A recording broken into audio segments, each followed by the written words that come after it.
ASUG 2018 Bhubaneswar. I am Dr. Shahu Ingole and you are watching me live on MQR ASUG TV. I am glad to have with me the eminent personality Dr. Nita Thakre ma'am. Ma'am is expert in endoscopy gynecology, high risk pregnancy and urogynecology. Ma'am is the owner of Every Women's Clinic Wellcare Specialty Hospital, Ahmedabad. So welcome to the show, ma'am. Ma'am, so based on your recent talk in ASUG 2018, we all know that the urinary incontinence is increasing day by day and it's a major health problem in women. So how do you want to address it? Because you must be coming across so many patients of urinary incontinence in your clinical practice. Yes. So, thank you so much for giving me this opportunity. As a chairperson of Urogynecological Committee of FOXY 2017 to 2019, I have grab this opportunity of creating awareness amongst our population and especially the doctors of our fraternity about the importance of this health hazard in our population.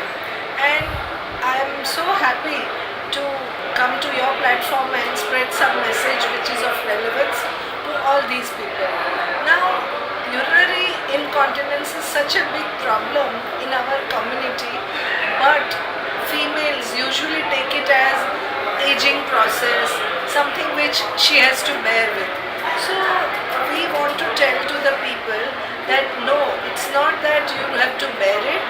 Your people around you who is suffering from such a problem, they can be treated for a better life, and you have to go to a urologist, urogynecologist or a gynecologist and try to make some difference, give them relief from this problem.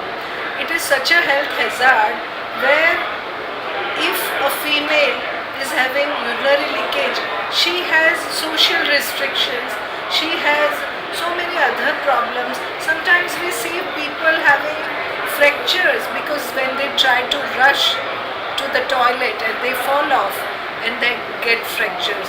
So as a aware doctor, I would like to tell that all the types of urinary incontinence is treatable, and go to doctor and get yourself investigated and treated. Yes, ma'am. So what are the treatment options available for managing a patient of urinary incontinence? Yeah, so if a patient is having urinary leakage, first when she comes to the doctor would like to first assess which type of urinary incontinence it is.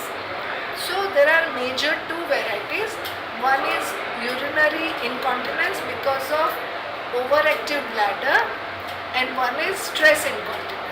So for overactive bladder, we have medical line of treatment, beautiful treatment available. The female who feels like rushing to the toilet, even on having a thought about micturition or when she wants to pass the urine, that is a process where the bladder starts contracting on its own once the thought comes to person's mind. So in that case, we give anticholinergic medicines, and these anticholinergics are helping the patient to relieve this problem.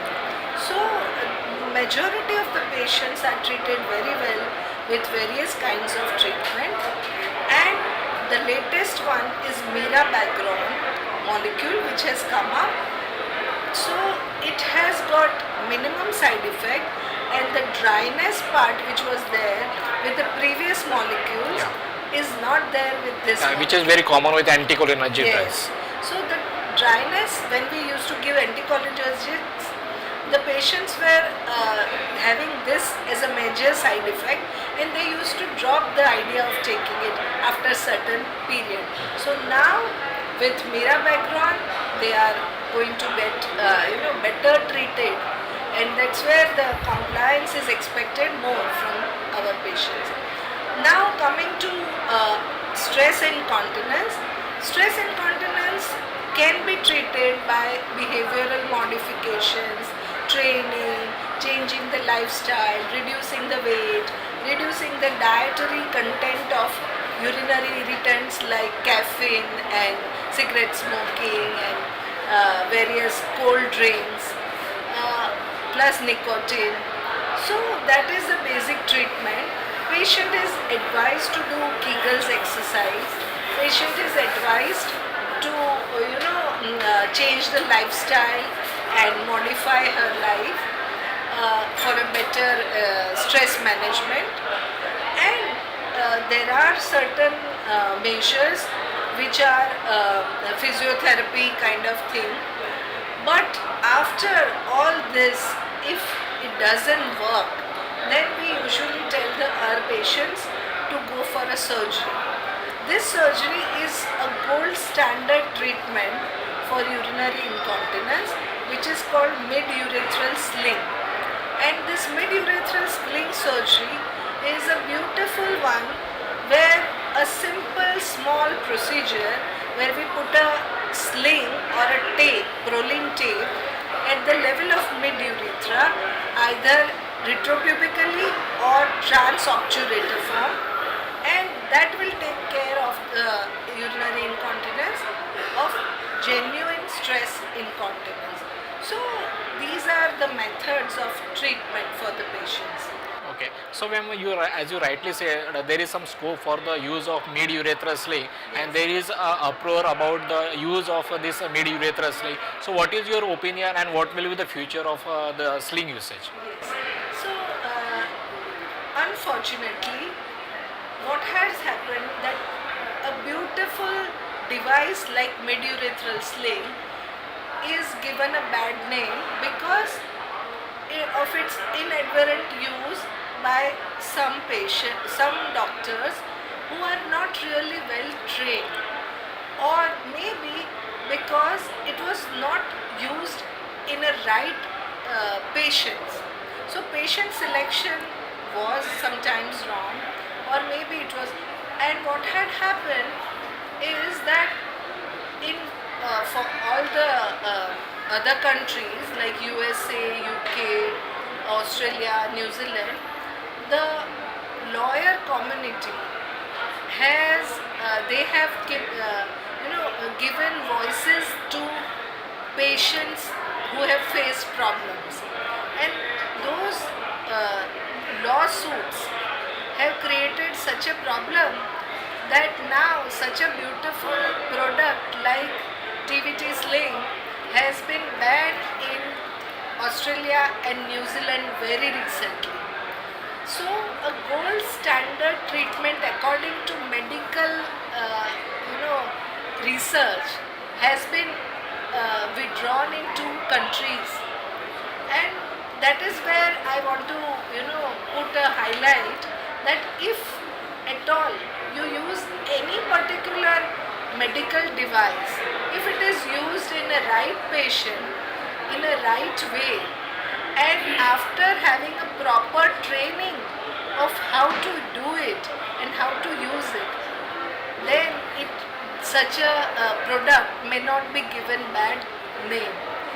So lawyers, media and doctors, these three have somehow been responsible for withdrawal of this product from certain countries, and hopefully the USA has still not given the ban, and India also is still using it, and that's where we are trying to help our patient for their betterment.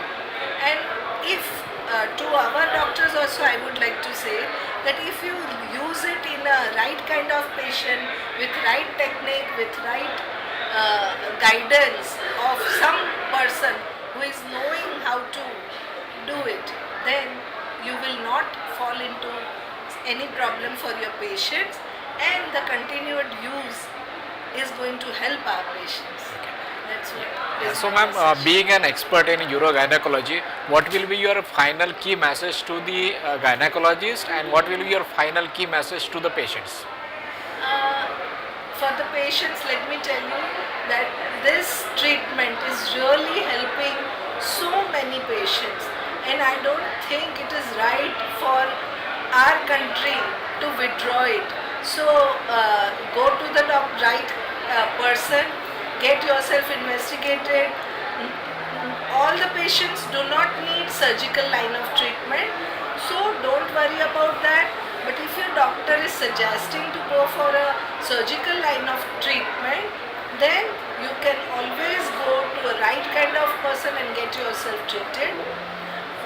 On the other side, I would like to tell my doctor friends that let us have a proper training for your own self, for your patients, and get proper training how to do the TBT Sling surgery, how to evaluate your patients in right way, and choose the patient very correctly for a surgical treatment rather than jumping to just a surgical line of treatment.